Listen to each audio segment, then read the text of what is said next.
I apologize to Michael Hoover as the battery ran out in the camera. But Michael Hoover spoke at the Newaygo County Grassroots December meeting and at their Christmas party, and here is the information.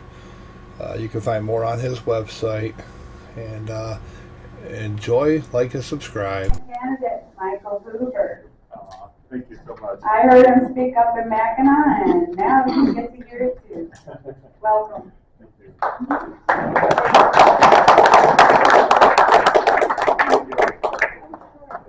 got some notes here. You want to hold you? Is that okay? Sure. Do we have a little You thing? can take that I out. talk better with my hands, but I do my.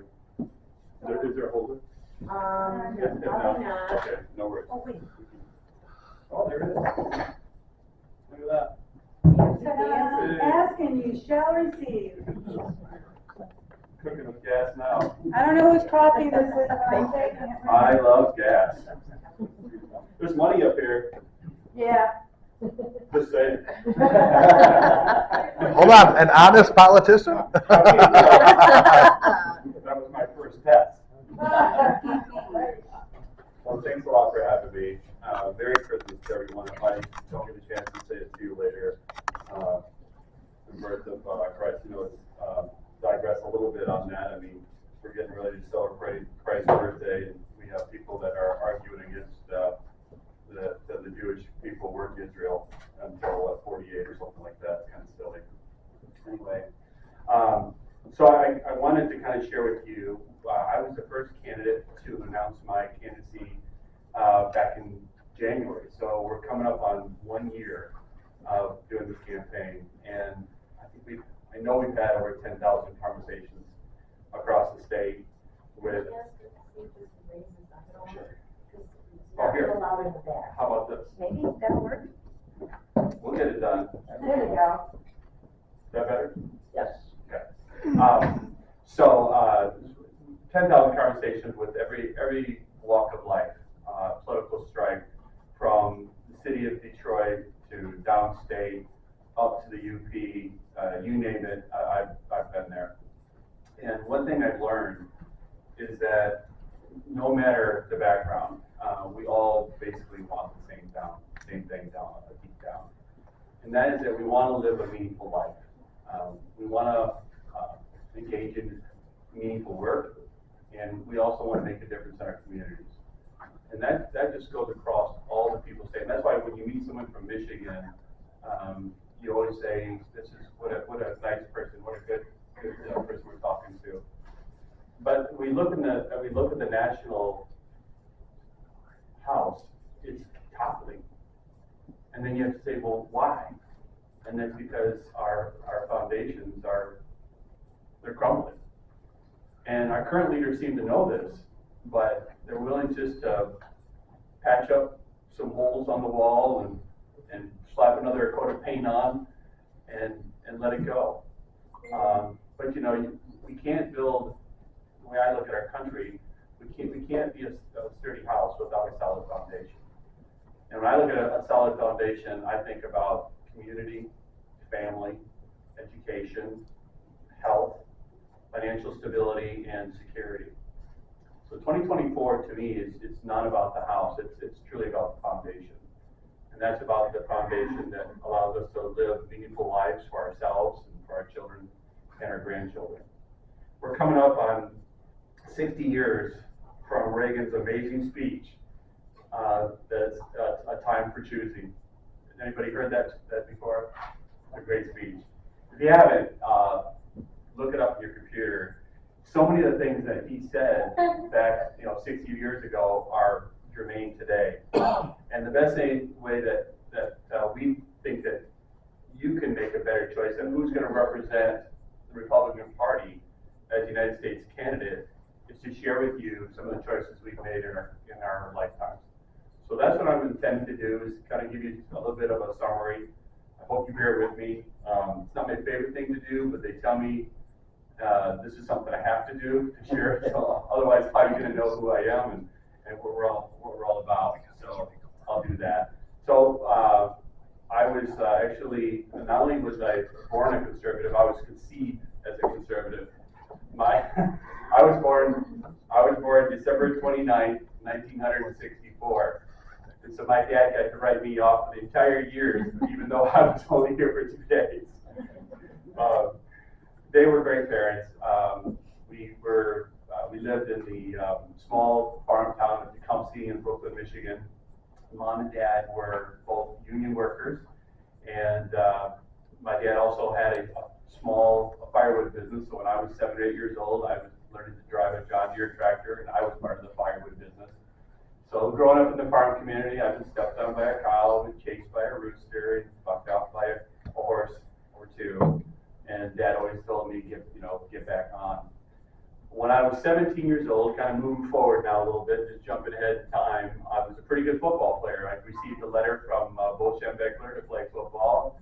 I camped at Michigan State and took a lot of visits around the rest of the state. About that time, a former girlfriend came and told me that she was pregnant, and it was my baby.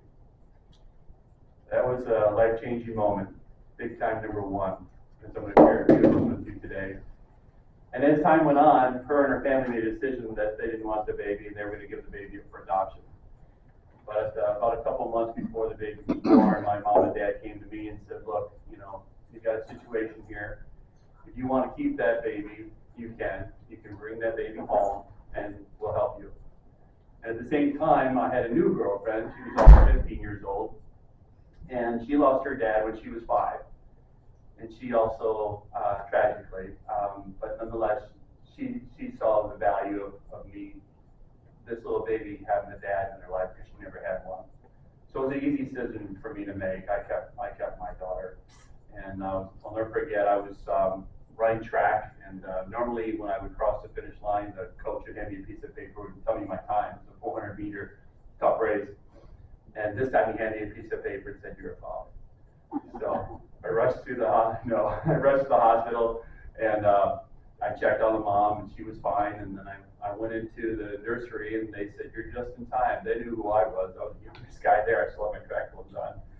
And I sat down. They sat me down in the wood rocking chair that you're familiar with. They handed me my baby. I named her Jessica.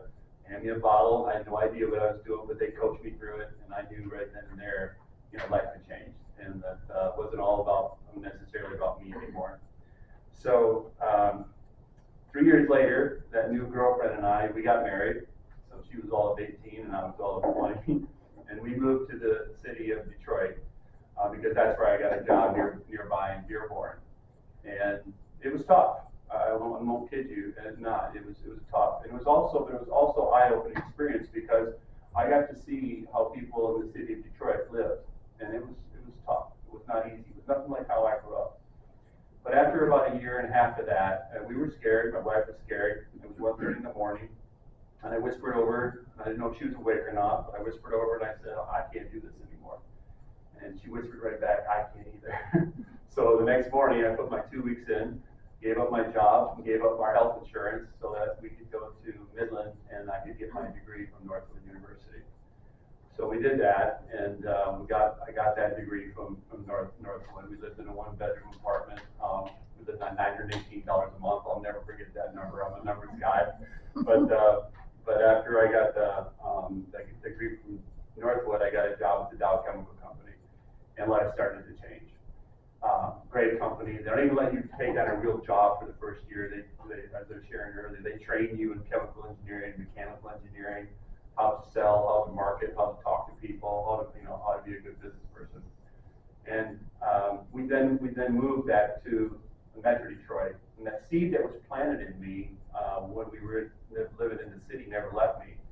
So I grabbed one of my best friends from Dow and I said, hey, we've got to go do something in the city of Detroit. So we joined Junior Achievement, and we went into the city, and we went to the schools, and we started teaching the kids about other communities. We taught them about business. We taught them how to buy stocks and sell stocks. And of course, we couldn't help but love them up and share goodies with them too. About 5 years into Dow, I had an opportunity to lead a team that transformed the front end of the car. 30 years later, that technology still exists today. And for doing that, it changed the design. It made the car much more aerodynamic, improving our fuel efficiency. And for doing that, I was rewarded with the Dow President's Award, which is the highest award that Dow provides. Also, at the same time, our team received an award by the Society of Automotive Engineers for the most innovative use of plastics. And then life changed again, because then I had companies from all over the world trying to recruit me away from Dow. And after a few years of that, I recruited myself away, and I started my first of 4 small businesses. And that first business was in the same area. It was doing technology and market development within the automotive industry. So I got to work globally, certainly worked with all the European OEMs, the Asian OEMs, predominantly, Japanese, and travel the world.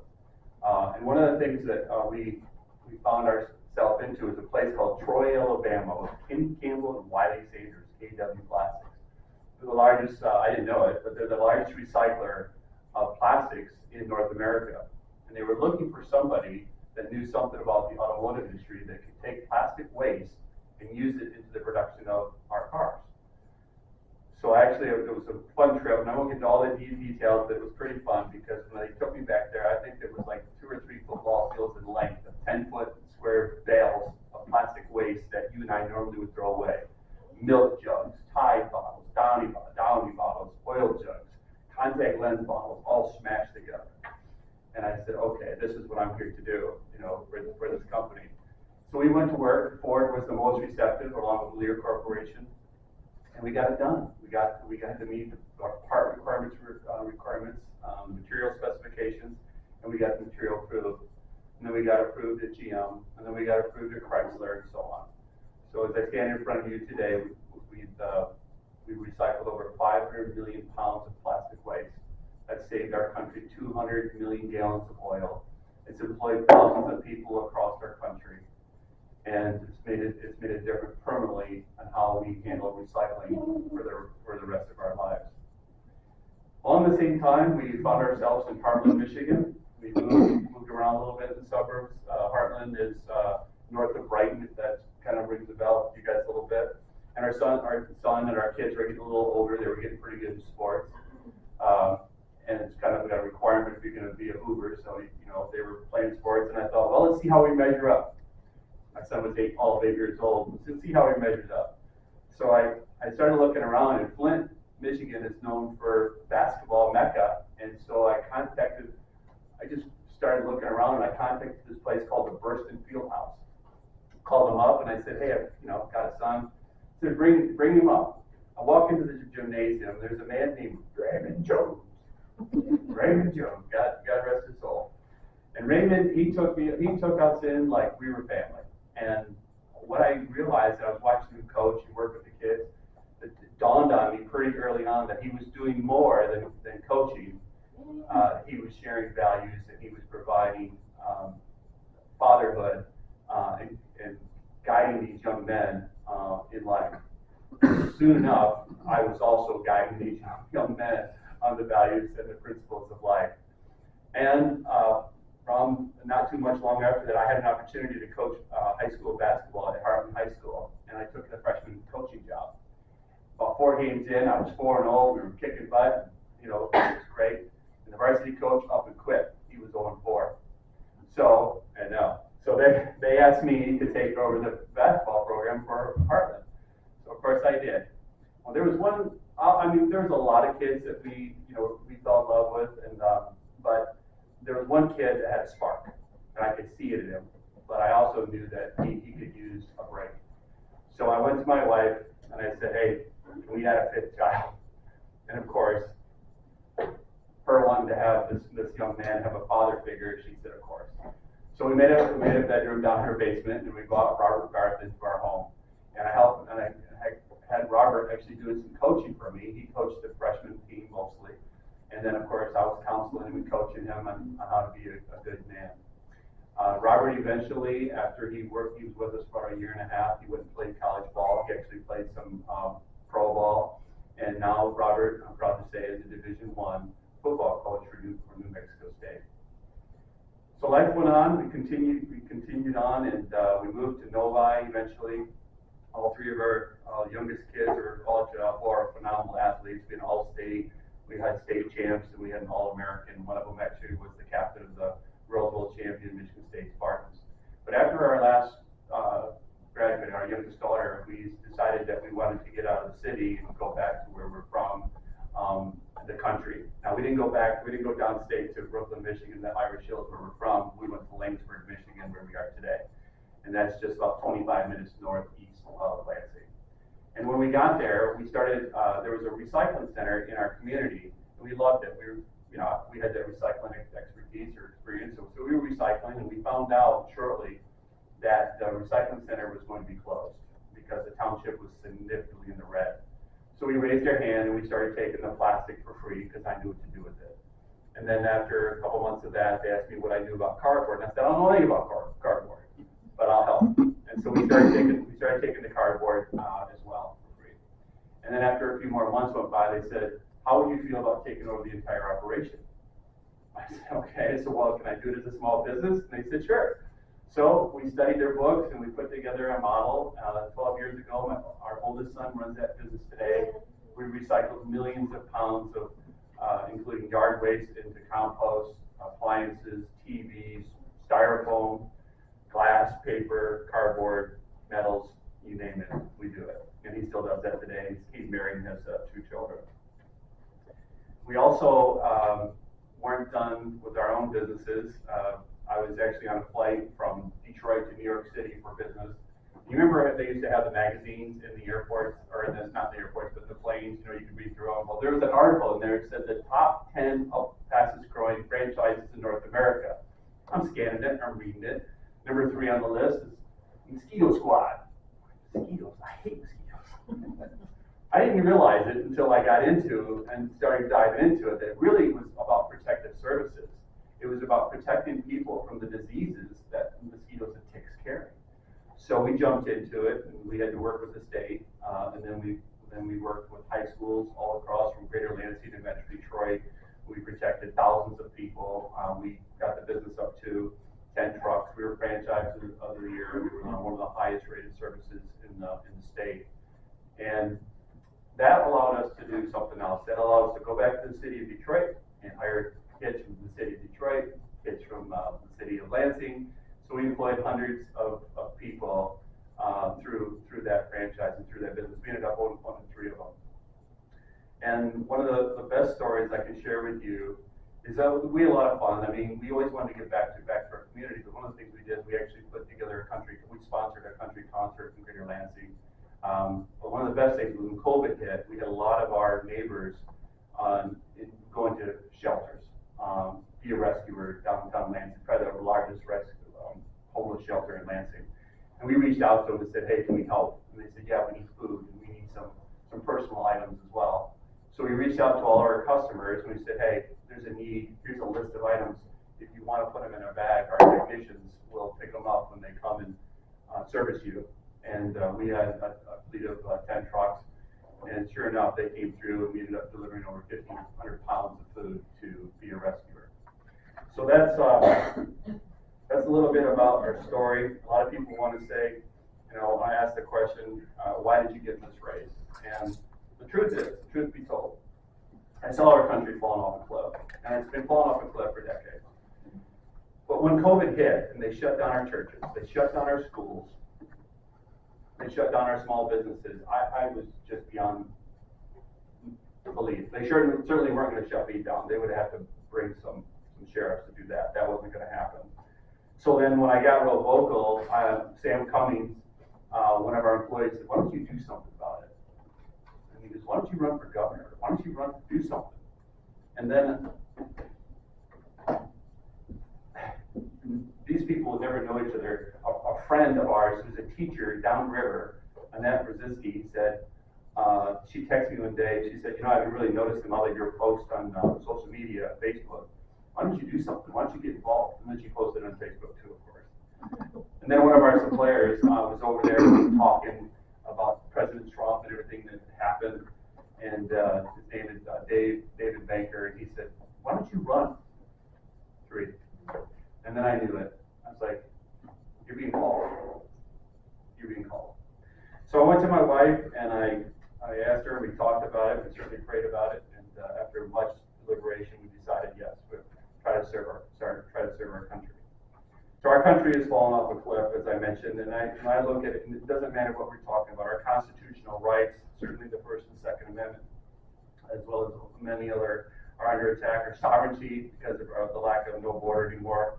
Our health, we are the sickest nation in the developed world, yet we spend more money than any other one. We lead in diabetes, cancer, and heart disease. Our families, we know 40% of our children are being born into single-parent homes. Our communities are no longer safe because we're not prosecuting criminals the way we used to. From 92 to 2014, we had a 50% reduction in violent crime. At the same time, we had a 50% increase in guns per capita. We know how to take care of this. Education, we once were number one in everything. When I grew up, we were number one in everything. And that's what I want to do, is I want to get our country back to number one. But education is another one. We're now 24th in math and 38th in science. Here in our state, we're 37th in the nation, and the city of Detroit is in last place, along with and really close by to many of our other large cities. Girls no longer have a right to privacy, as well as our boys. And we no longer have fairness in girls' sports. And we don't have economic stability because we have out of control inflation that's been going on for a long time, but it just got ramped up in the last 3 or 4 years. And then we say, well, why? Why is this happening? Well, it's because the political elite have control of the system. They select who the candidates are going to be. They fund and buy those candidates. And then when those candidates get elected, then they pass laws that benefit the donor and supporters. So you're talking to an establishment, you're not really talking to them, you're talking to their donors. And the only way that we fix this is by electing leaders that we trust. So you may say, well, Mr. Michael Hoover, what's your view of a good leader? I think it's these 4 things. I think first, it's integrity. It's being who you say you are on the inside as well as the outside.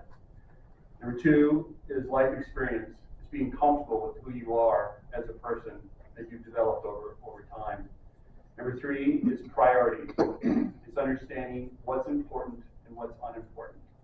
And then number 4 is vision.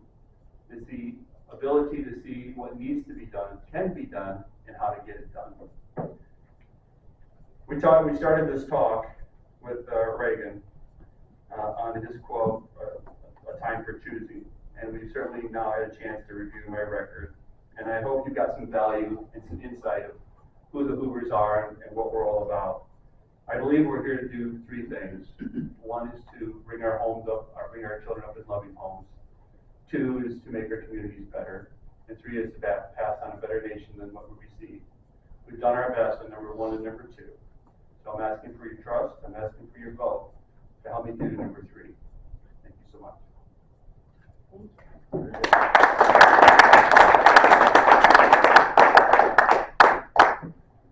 So, topics. What's on your mind?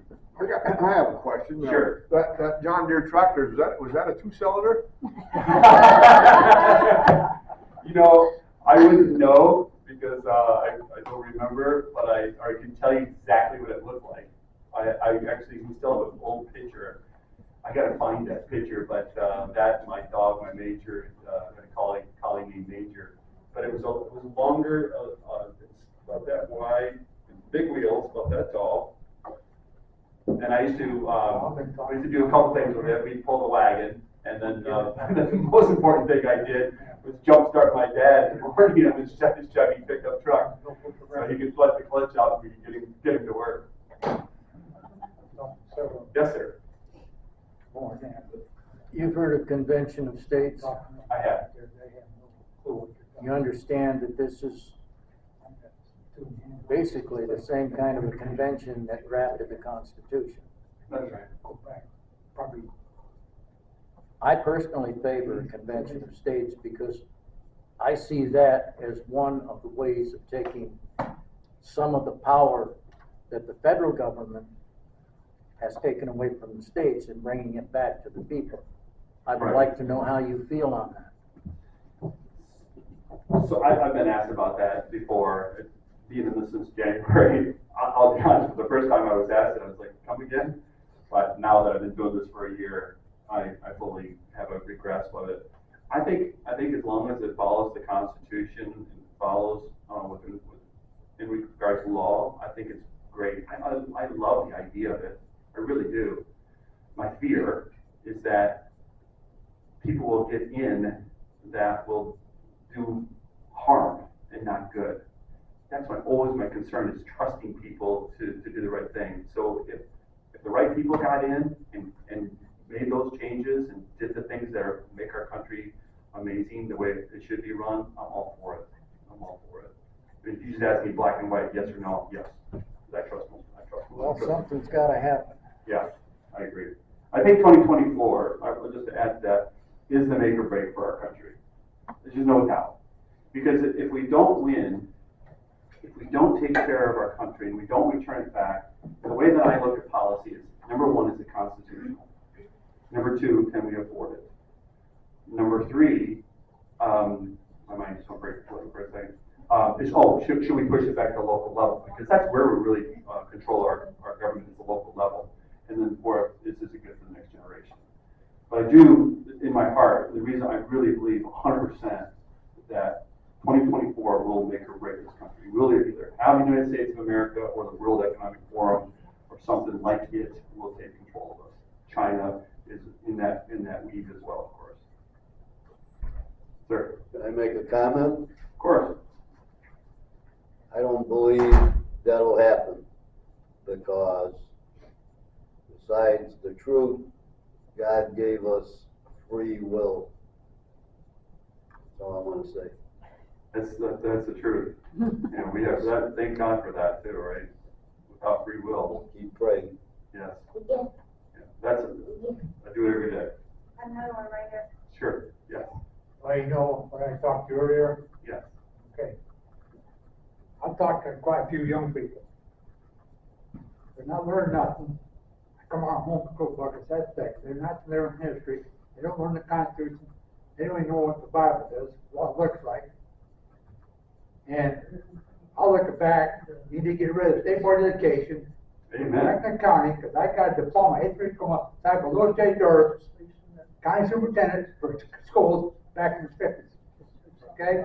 It needs to be in a county right there.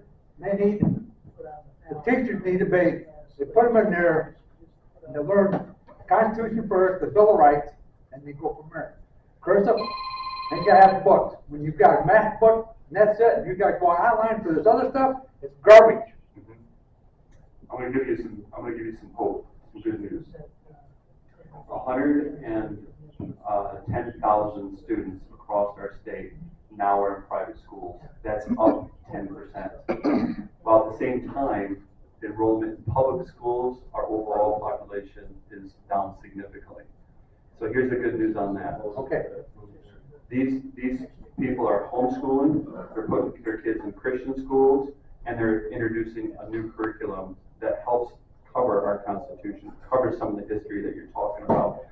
And I want to tell you about one other bill. It's called the Educational Children's Choice Act. I completely agree with you by the Board of Education. I wrote an op-ed early on about education and how we need to streamline here in the state so we can clean things up. Right. But the best thing we can do is to get our kids into private homeschool opportunities so that we can get a better state. But the bill helps do that. It's called the Educational Children's Choice Act. And what it does is allows you and I as taxpayers, as well as businesses, to take a tax credit. Instead of our money going to the IRS, it goes into this independent scholarship fund, not run by the government. Yeah. And then kids from all across our state can apply for that scholarship, and then they can homeschool, they can go to a tech school, they can go to a trade school, and obviously a Christian school too. So that pulls them and gets them out of what we're dealing with in public education. So some hope there. That's not passed, that's a bill. That's a bill That's a bill. a number of people in Congress have supported. It will pass in Congress. It won't go through the Senate until we win the Senate back and obviously get the White House. But that is hope, and that's a bill that will go through once we take it back. That's Michigan. What? No, that's federal. Oh, that's federal. That's I federal. go back when I was in school, we didn't get economics like we should have got. Yeah. Well, my great grandson can't write cursive, when he went to get a passport to go to Ireland this summer, he couldn't write his name in cursive. I know. Well, we had a book for cursive back in the 40s. Our public, yeah, we did too. Our public schools, I got to look at my grandfather. He was born in 1918, and I got to look at his 8th grade textbook. Yep. And it was way further advanced than anything that I had when I was in high school. Well, except calculus, I think, but it was, we lowered our standards over and over and over. We should be excellence. We should always be about excellence. One thing I can share with you about children is that having 4 children and 9 grandchildren is that what I've been able to watch over time is that children do all the learning, even from a baby. So you think about a baby and they're watching you and they're oohing and ah and they're starting to make noises. They're making noises on their own. It's not because we're teaching them. The next thing is all of a sudden that they know to put the food in their mouth. They start eating, and then you see them start to crawl and move. The next thing you know, they're pulling themselves up. We didn't teach them that. So children will do all the learning. And what we also know just from brain research is that most of us are different. Now you can put us in some silos, several silos, but the best thing we can do for a child is to understand what silo they're in, how they learn, not treat them all the same. We put them all in this public classroom, we sit them in a chair, they're 5, 6, 7 years old, they want to run, they want to move, they want to be creative, but we're locking them down and telling them to be quiet. So my approach to education would be treat the child the way the child needs to be treated, because they're gonna thrive and grow. And the research now that's out there from the brain research is fantastic. We can do that. We can do it easy with just a few little reviews and tests, and understand who they really are. I got 9 grandchildren. They're all a little different. They're all different. I got several great grandchildren. Yeah. I know what you're talking Yeah, about. exactly. Yeah, and that's how we should treat them. They're all one of a kind. Yep. Yeah. Other questions? Borders. How do we fix the border? Inflation. Business. Green energy. Green I have a energy. question, right? The evil CO2. Yes. No, I don't know if you can answer this way or not, but as far as Don Trump is concerned, in your opinion, the way he ran the country, is it Yeah. like 50 good, 50 bad, 60 good, 40 bad, 70 good, 30 bad? I mean, where do you see that? I think he was on the 70 to 80. 70, 80 good? I think so. Here's where he made a mistake. I was just asked about this today. Is spending. There was a lot of spending there was trillions of dollars of spending. You can't defend it because it substantially increased the cost of living. And the record is the record is the record. I mean, you can't. But I gotta ask a question about that part of it. Yeah. With COVID coming out of the blue and trying to fix things that are already out of whack, that was gonna cost money. And what he was trying to do was get things in order, and that was on his agenda to bring that out eventually. Did you kind of see that? There's no doubt he wanted to. But when we started sending out checks and we started doing Right. Okay. that was a little bit for me. If someone asked me a question, what senator do I probably identify the closest to, and that's Dr. Rand Paul. Yeah. So I had an opportunity.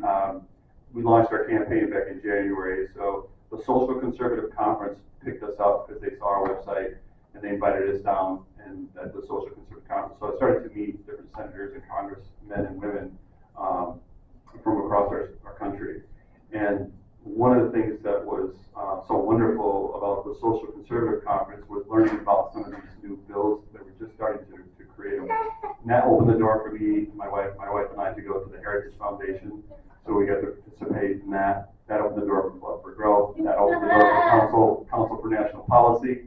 And then we got to go out to Beckett Law. Beckett Law is the law firm that does most of our Supreme Court to protect our religious freedoms. So we've had a nice little run to meet a lot of these congressmen and senators, and Rand Paul, J.D. Vance, Tim Scott, Rick Scott, who am I forgetting? Massey, Thomas Massey. He's great. He's great. He and I had breakfast together, and he's the one that was talking about some of the things that you deal with every day in D.C. Do you think you'd fit in with the group of Freedom Caucus? Absolutely. Right on. Yeah, I actually get some beers together. So Really? yeah, Cool. we did. Yeah, that would be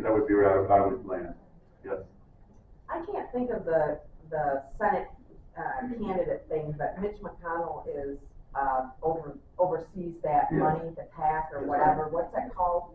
Senate?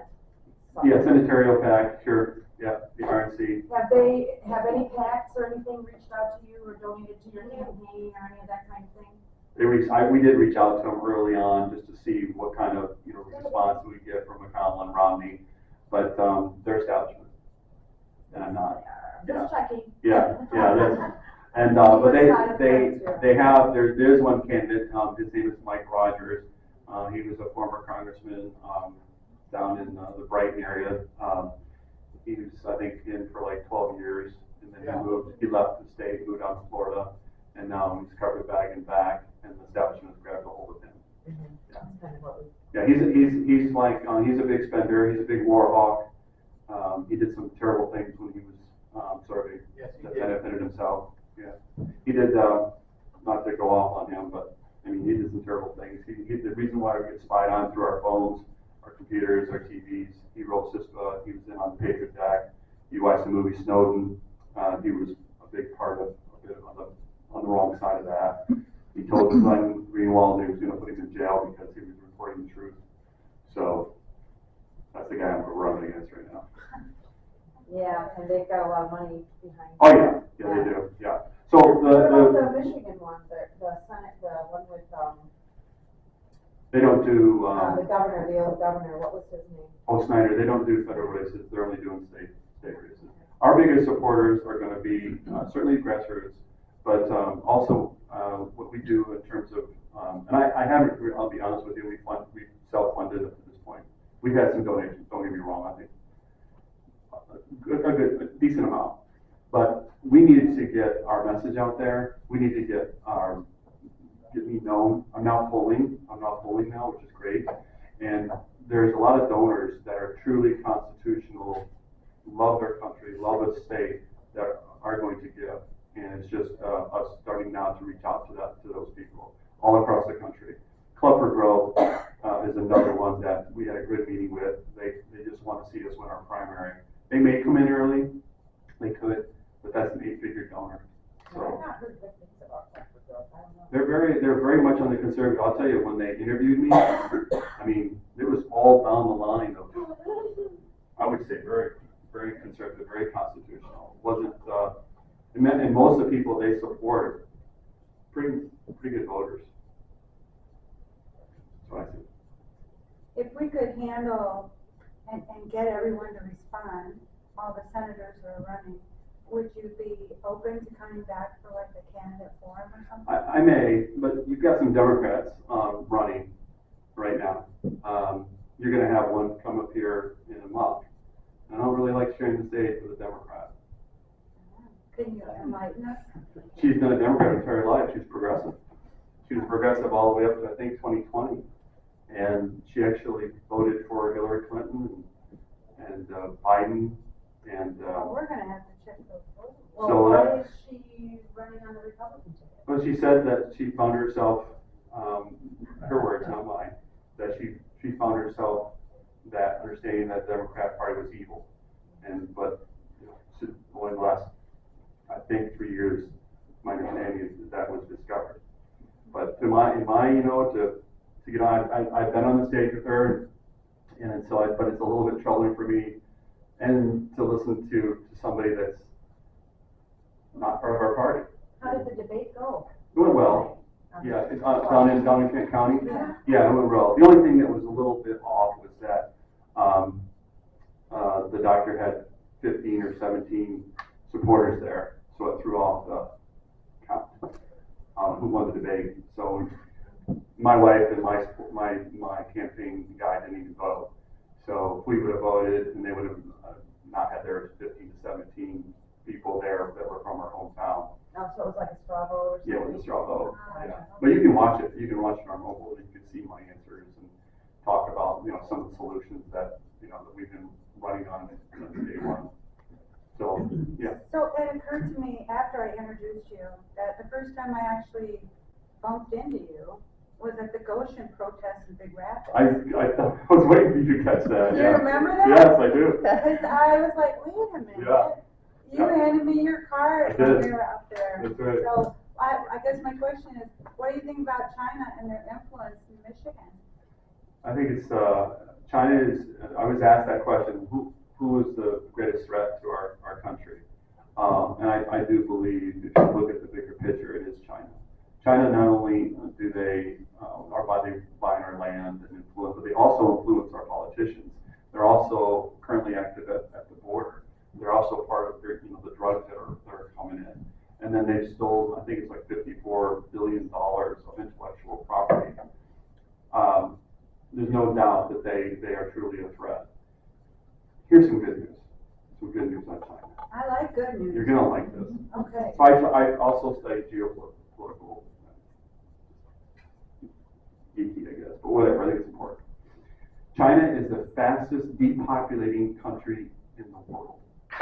When they went to one-child policy, they really did themselves in. There's not enough 20s and 30-somethings to have enough children to outpace the current death rate that they're going through. China is, their debt is $58 trillion. That's 350% of their GDP.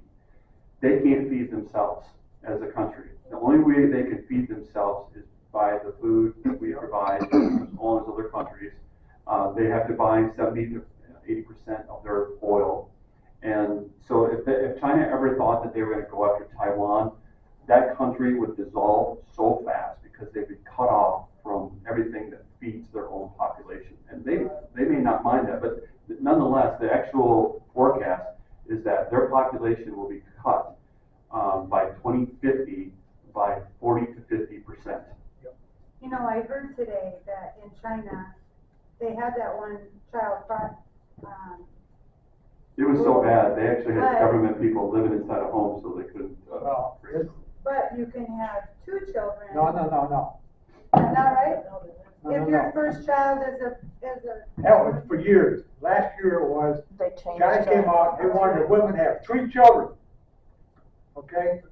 But they had to go. But they're not doing it, they're not having them, they don't want them, they don't want to do Well, it. I watched that Plus, they live like slaves, they really I do. watched a documentary 3 months ago.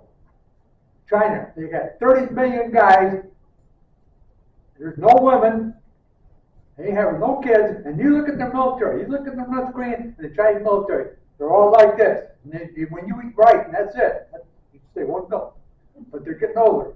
Yes. 2045, 2050, it's going to be a lot less. Oh yeah, they're going to age out. And so in order to, and this is a real concern in our country too. We're at the lowest birth rates since World War II in our state, certainly as a nation too.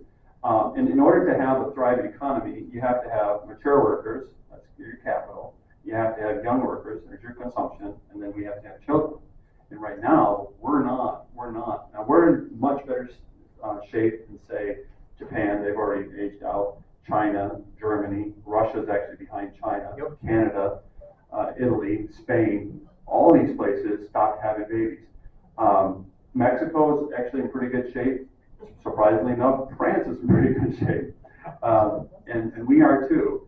And as we start to see the whole world depopulate, we're also going to, at the same time, our United States Navy is going to start to pull back. So this is another thing that goes against China.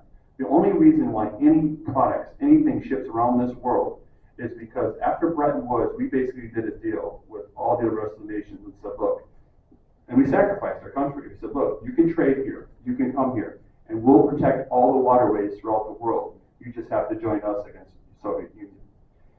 And so historically, we've seen globalization and we've seen this all take place.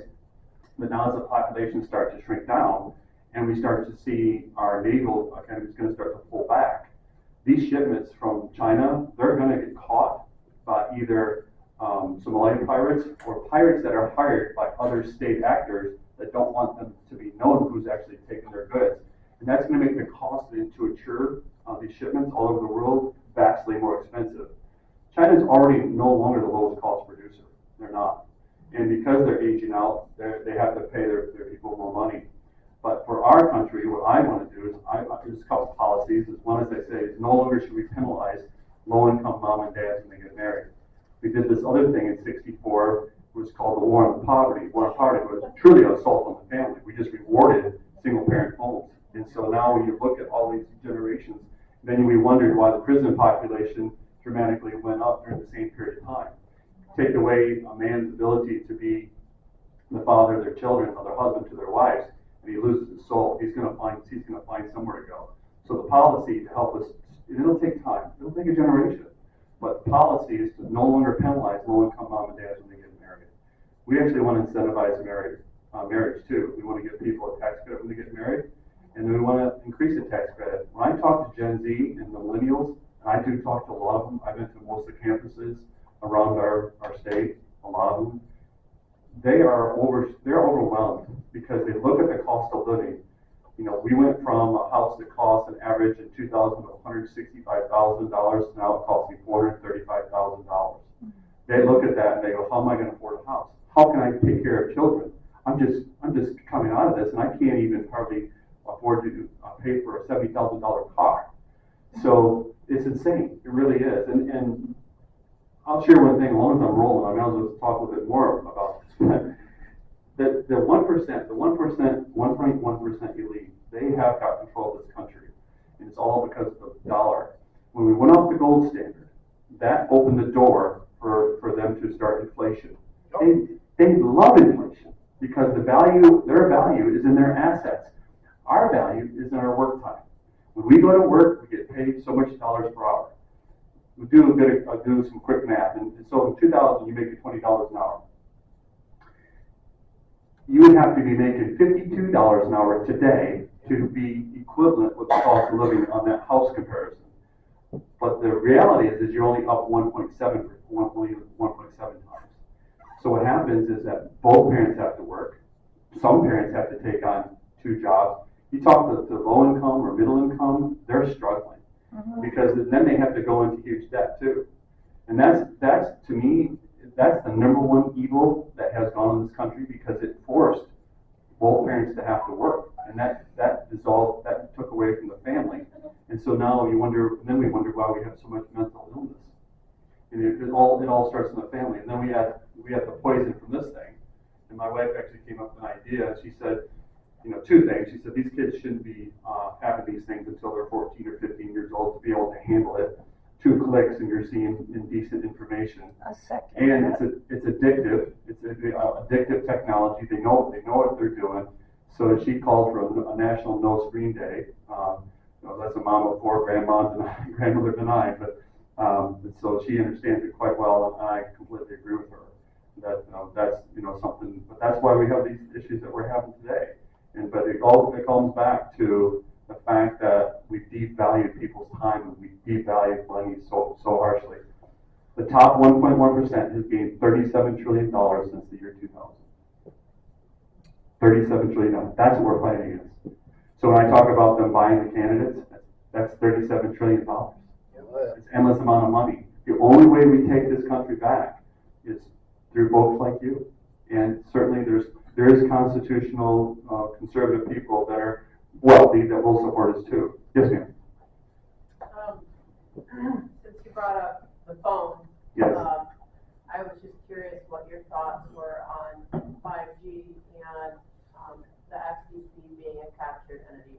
Actually, I should just say all of our regulatory agencies being captured because I have a lot of friends who are probably going to vote for Kennedy for president because of his stance on all these regulatory agencies and the capture that they have. So I'm curious what your thoughts are. I actually met with Robert Kennedy. I met with him about 8 weeks ago. So we got to talk about some of the issues, and I agree with him. No, I completely agree with those items. Now we disagree with some of his other things, like he's against oil and gas and those kinds of issues. And he's been on the climate change agenda. But on the regulatory agencies, they're like the fourth branch of our government. They have no role whatsoever. The best thing we can do as a Congress and a Senate is to defund them. Yeah. That's what we can do. We have the power of the purse. There's an act called the REINS Act, REINS, REINS Act. I think Senator Paul introduced that. But nonetheless, this is what it does. Biden put through 517 new regulations. I'm going to digress for a second. That 517 regulations that he just put through without anybody having to vote on it, that costs our country $2 trillion per year.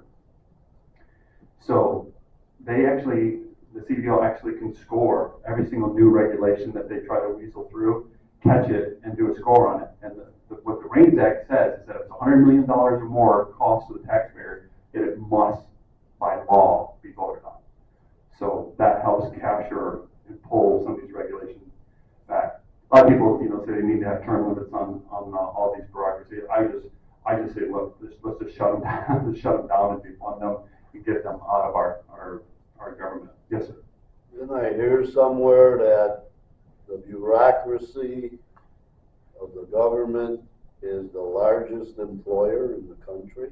Yeah. So I've been talking. That's a talking point. So Well, how are you going to get them? How are you going to get them to vote against themselves? Yeah, we are at a tipping point, right? You're completely right on.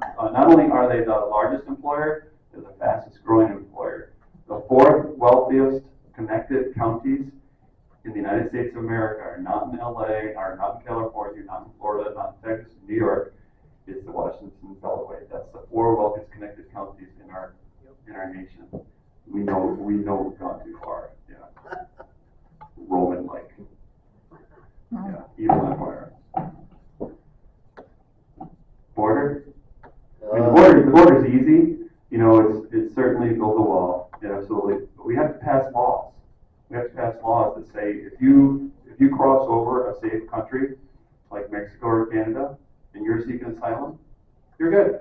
You get to stay in Mexico or Canada. I've been to Saltillo. I've been to Monterrey. I've been to Hermosillo. I was fine. You can live there, and there's no reason why they can't stay there. And then remain in Mexico, and then we have to give the border agents the power to do their jobs. One of the saddest things that I've talked to is the chief of one of the sectors, and what they see every single day. People not living, children. And that's why, and they can't do anything about it. So a lot of them end up doing harm to themselves. And so to me, that's one of the things we have to do. We have to have the back of our border agents. We have to have the back of our law enforcement as well. Yes, sir. Well, did I hear the other day that HR 2 is the law, but they're not enforcing it?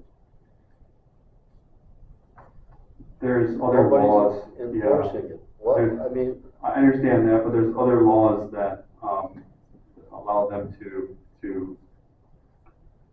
pull through. the other thing is we also fund. I hate to tell you this, you may already know this, but we actually fund NGOs that fund the cartels.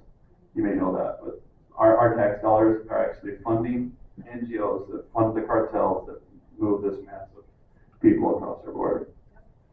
Yeah. And so obviously we have to deport them all. Asylum, I would encourage, President Trump, and I know he will, state of emergency, stop immediately what's going on, and we start. Most Americans don't mind immigration as long as it's proper and it's good and it's vetted and there's a system that we follow that's good for everybody involved. But what we're doing right now is they're trying to transform our country. There's no doubt about it. And we've got to win. We have to win in 2024, or we're done. Yes. So what is your stance on illegal immigration voters? Yeah, no, you can't vote. How are you going to get rid of them out of our country? So we have to pass laws. And part of the fact is that they have to be deported. They have to be deported out of our country. They can go back to Mexico or Canada or some you other. wouldn't agree to mass amnesty for No, these illegals? I would not. Don't we already have laws, that they should be deported? Yeah, if they're just not here following illegally? it. Yeah, they're My not. husband works at a steel plant in Granville, and he's had coworkers get deported. So if we already have laws, don't we just need to enforce the laws that are in the books? that's what I was saying. We do, you're right, we need to enforce those laws. Unfortunately, the system is so overrun that there's not enough judges to process these, and that's one of the things we need to change, is to make sure that we really change the process. What do Should you just be think- automatic at this point. What do you think of the elections here in Michigan? So I actually got to see statistician. He's a savant. He's one of the most smartest people I read. Dr. John Draws, and he showed statistically. I mean, it's 24 pages, so it's a lot to take in. But one of the things that he showed was the abnormalities in the count, and certain counties were completely not consistent with what their count has been in the past. But I think the most important thing he showed is that as the count was coming in, and Trump was leading, and all of a sudden there's a jagged jump in Biden's numbers that statistically can't happen. Doesn't happen. So right, and so we obviously have a big issue here. I think I see a lot of activity. Pat Kovac, there's a few others that are working all over the state to try to do two things. One is to go to places that have 4 or 5 registered voters and audit them to see if they're truly there. Apartment complexes is another place they're targeting. Some people are registered to vote that don't even have an apartment number. Sometimes they'll find multiple people that are living in a 1-bedroom apartment. They don't live there. I can't remember the hundreds of thousands of people that are either deceased or no longer live in our state. So we got a big issue. We got to overcome. But the other thing I have hope on is that I believe something's happening in Detroit. I've been down there 8 times. So I've just gone there for church on Sunday with one of their biggest leaders, and they're coming. They're voting. They're going to come and vote for the conservative side. They're going to vote Republican. And it's not just one. I was with 24 different pastors, and I can tell you that I'm starting to see something that's changing there. All right. So I have What do you see that's changing? Like, That what's they're gonna vote. changing their mind? what's changing them? I think a couple things. Are you talking about the black vote? Yes. Yeah. I think one of the big things is that the harm that they see, because they experienced life under President Trump, and things were really good. Cost of living was down, jobs were up, pay was higher, and equivalent to that, a ratio to that. So I think that they see that. I actually was talking to a young black woman downtown Detroit at a place called Namby's Knowledge Cafe, and she was impassioned, and she looked right at me. She was really upset. She said, 3 or 4 years ago, she said, I worked my butt off to get to $15 an hour. And I said, I'm sure you did. And she said, and I could feed my kids. I was doing okay. But now I'm struggling. And I'll kill to feed my kids. And I said, I know you will. I understand that. And I said, we can get this fixed. It's going to take a minute. It's going to take some time. But, we got to have your trust. We got to have your vote to do it. So they actually wanted me to bring President Trump, and I don't quite have that magic touch yet. I'm working on it. Yeah, I'm working on it.